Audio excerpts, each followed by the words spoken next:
C'est gâté ça. Non, les gars, c'est pas Luis Gustavo, c'est le Sergio, c'est pas Luis ça. La famille, les gars, avec vous. Allez loin, man, les gars, allez loin, man. C'est vraiment un bon, mon frère. Souple, mon champion, tranquille.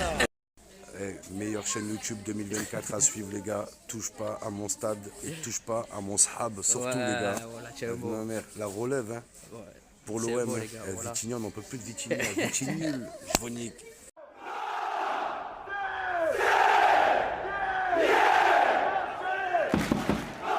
Qu'est-ce que c'est que ces arbitres en carton qui nous mettent?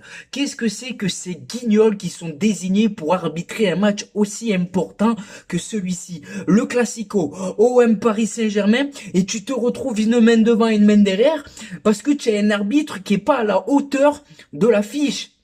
Vous m'excuserez les gars, je vous invite à revoir les images. Donnarumma, il voit le départ du ballon. Luis Enrique, il est hors jeu, mais sur le côté. Alors je ne comprends pas qu'on ne puisse même pas aller consulter la VAR, qu'il n'y ait personne pour lui dire, viens regarder les images. Ça s'appelle de la compensation, ça les gars. Voilà. Bonjour à vous. Bonsoir plutôt, supportrices et supporters marseillaises. J'espère que vous allez bien malgré cette défaite. On se retrouve pour le débrief, un débrief qu'on va essayer de faire avec le plus d'objectivité possible, même si je vous cache pas que ce soir je suis en colère, j'ai la haine. Tu sors entre guillemets le match qu'il faut, tu sors la prestation qu'il faut, mais tu te fais piner encore une fois par l'arbitrage.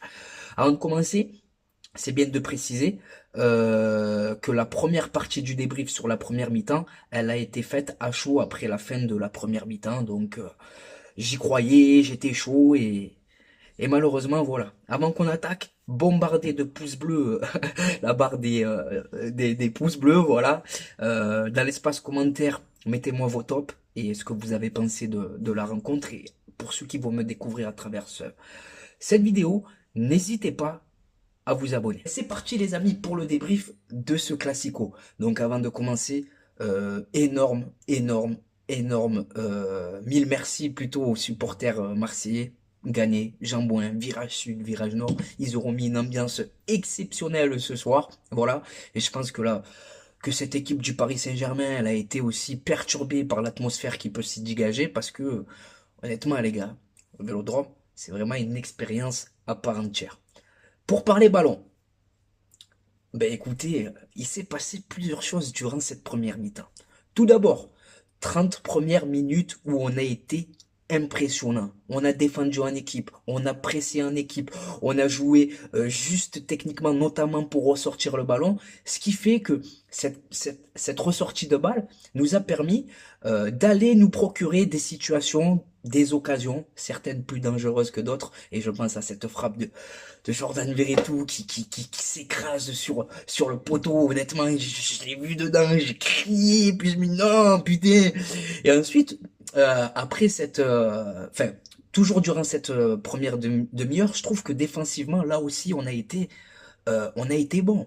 On a été bon puisqu'on a muselé cette équipe parisienne, cette armada offensif, les Ousmane Dembélé, les Kylian Mbappé et Ronald Kolo Muani. Mais passé cette demi-heure, on a quand même connu un coup de moins bien. Tu sens que physiquement, les joueurs, ils tiraient la langue. On a eu du mal à gérer Ousmane Dembélé qui a porté le danger sans cesse. Ça a été le joueur parisien le plus dangereux en première mi-temps.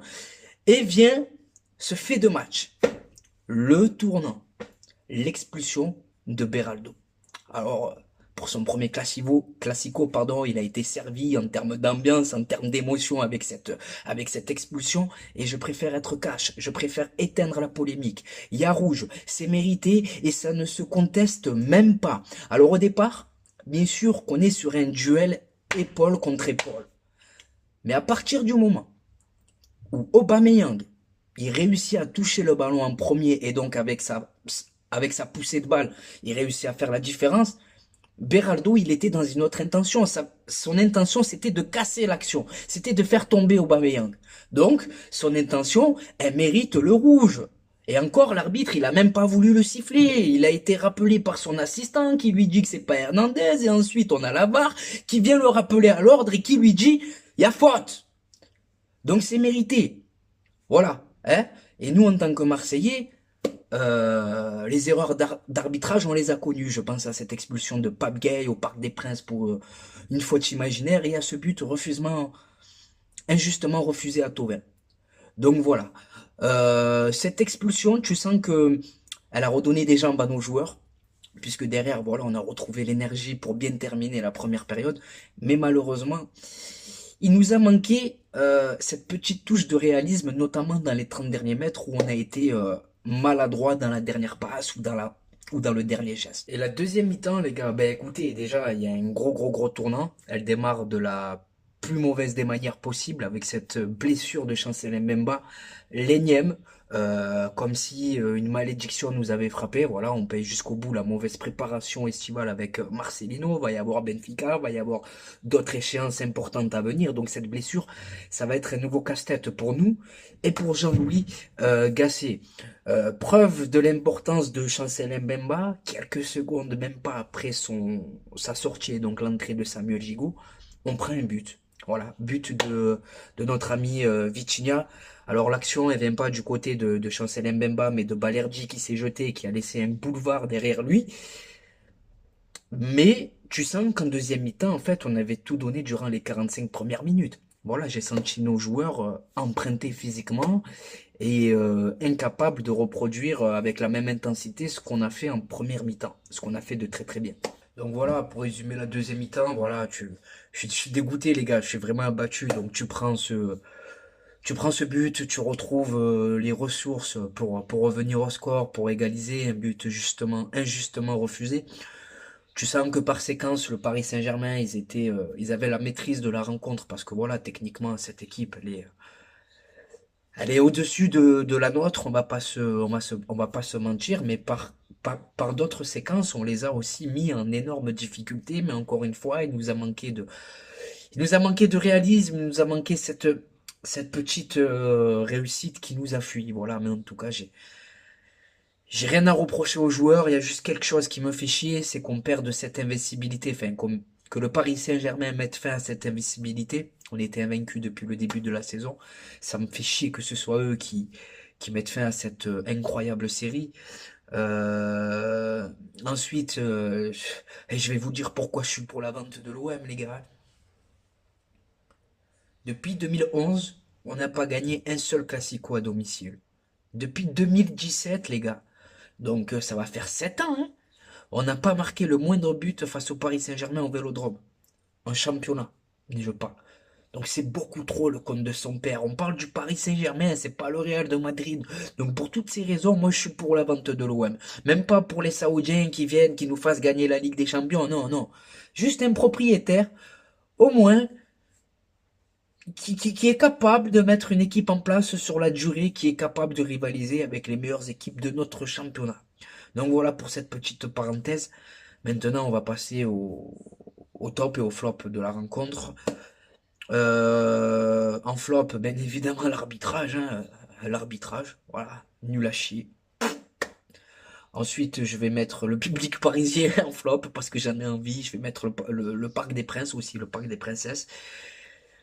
Et voilà pour les flops, parce qu'après, au niveau des joueurs, en fait, j'ai pas grand-chose à leur reprocher. Alors, je vais pas mettre entre guillemets de top, parce qu'il n'y a pas la victoire.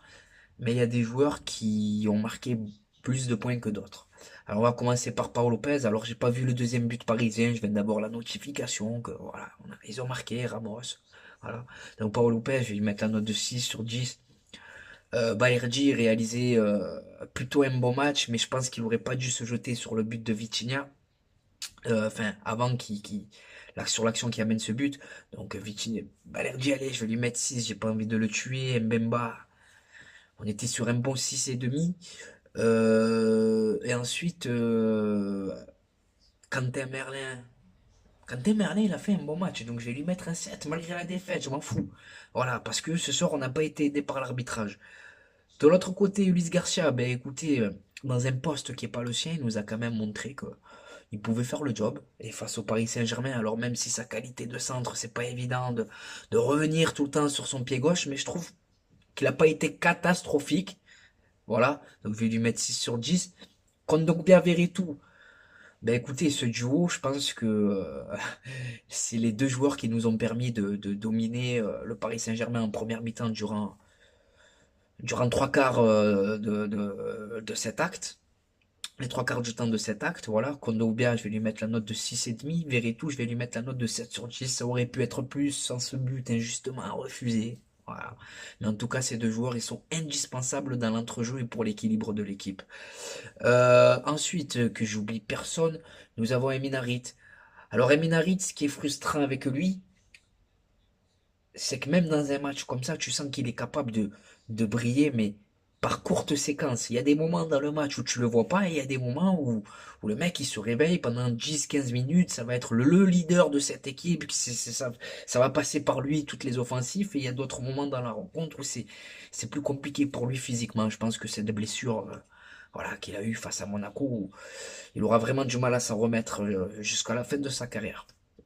Donc Emin Harit, allez, un 6,5/10. Iliman Ndiaye, alors techniquement, Ndiaye ce soir, en première mi-temps surtout, il aurait été exceptionnel. Voilà, crochet dévastateur, il a su écarter le jeu, gauche, droite, il a vraiment pris lui le jeu à son compte en première mi-temps, offensivement parlant, je parle. Donc je vais lui mettre lui aussi un 7/10. Aubameyang, il a été quand même plutôt assez discret ce soir, je vais lui mettre un 6/10. Et, euh, et voilà. Les entrants et tout ce qui s'ensuit, je vous laisse en parler dans l'espace en commentaire. Euh,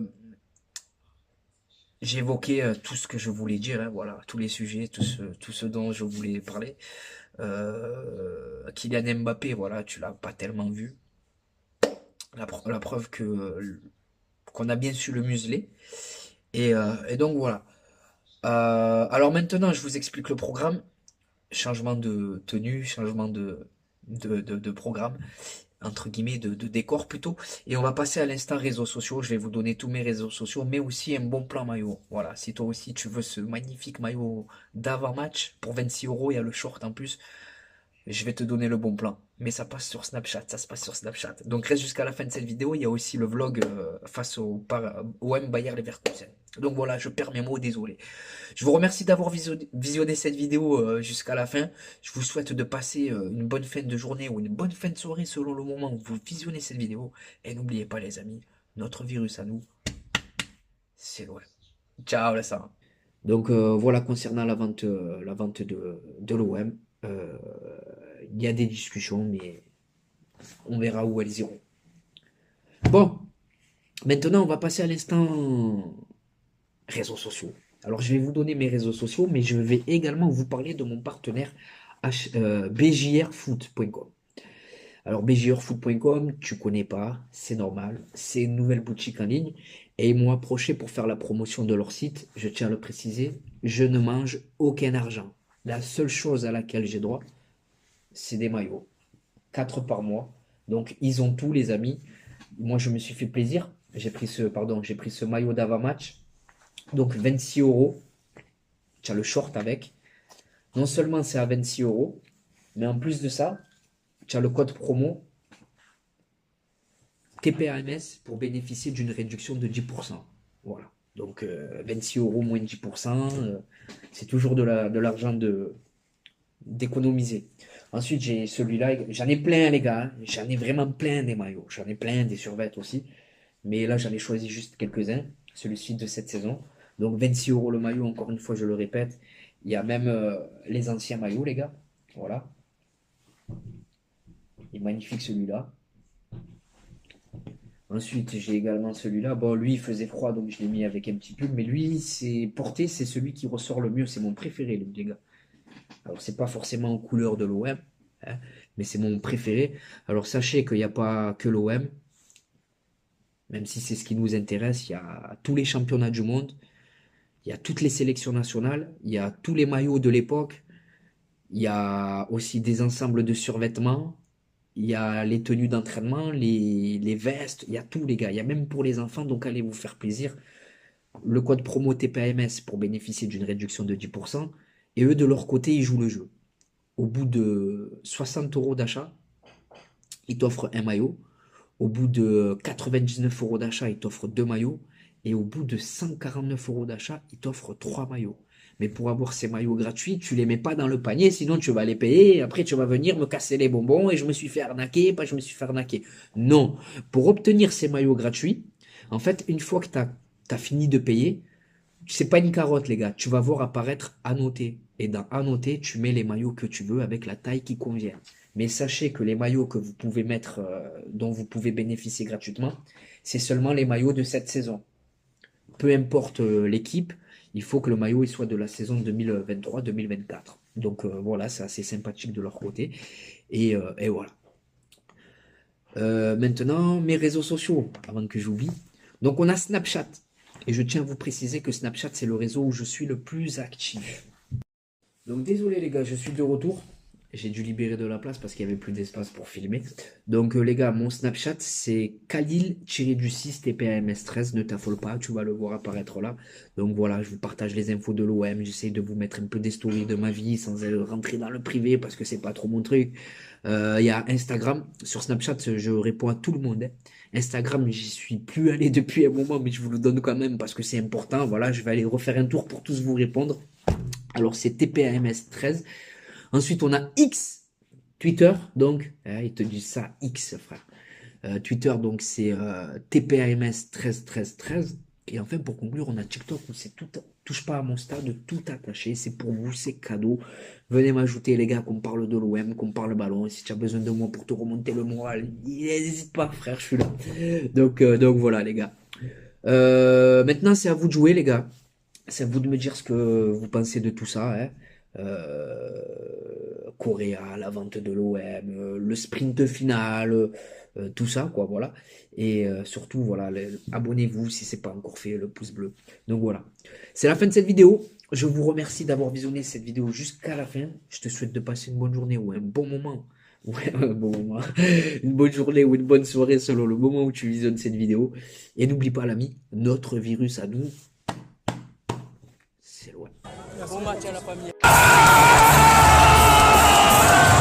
Et bonjour à vous supporters marseillais, supportrices marseillaises, j'espère que vous allez bien. On se retrouve aujourd'hui pour une nouvelle vidéo et pas n'importe quelle vidéo.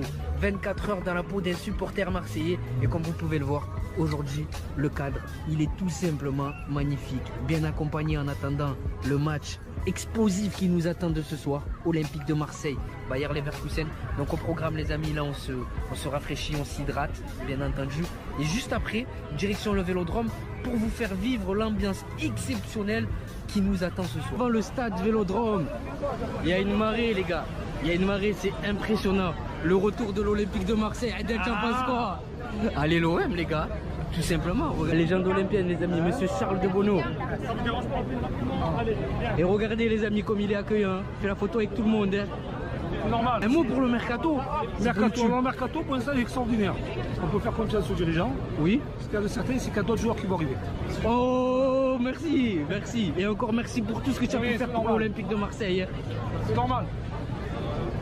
Exceptionnel les gars. La légende Jean-Charles de Bonneau avec une grosse info mercato. Et là, il n'y a rien, frère. Info mercato, carrément. Il a annoncé deux grosses arrivées encore les gars, vous l'avez entendu. Les amis, c'est là que tout se passe. C'est là que tout se passe les amis.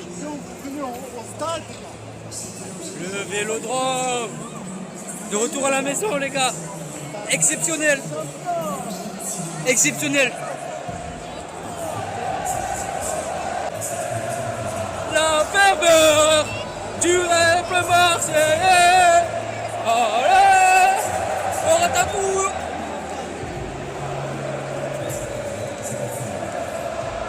On est posé les amis, on attend patiemment que le match démarre, comme vous pouvez le voir. C'est magnifique les amis. Magnifique. Il y a les photos. Pronostic Malik. Toujours 2-2, mais confiant pour la victoire. Mahmoud, pronostic. Toujours 1-1. Change pas, match nul. Adal, pronostic. Exceptionnel les gars. Voilà, Imran Soglou. Ounaï.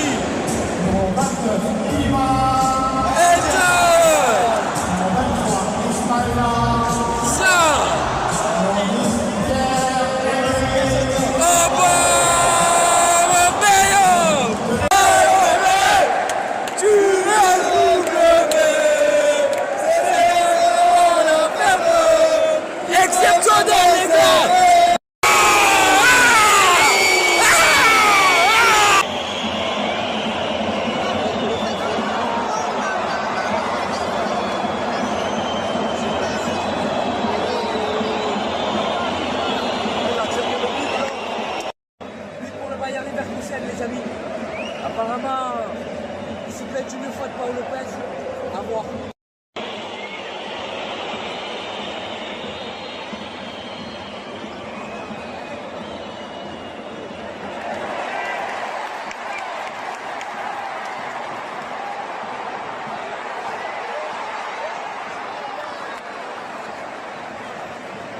c'est la mi-temps, les gars. Pour l'instant, on n'y arrive pas. Paul Lopez, il te met nique, hein.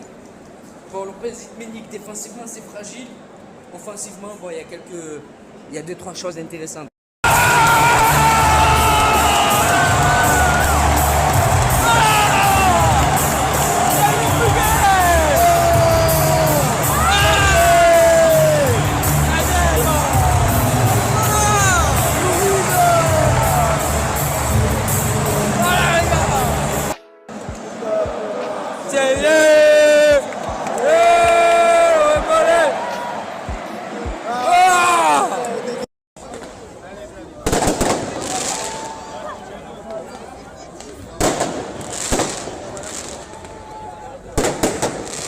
Sur l'âge des joueurs. Mahmoud, Manu. Malik, t'as hâte d'être à ce soir ou pas? Je pense à Manu.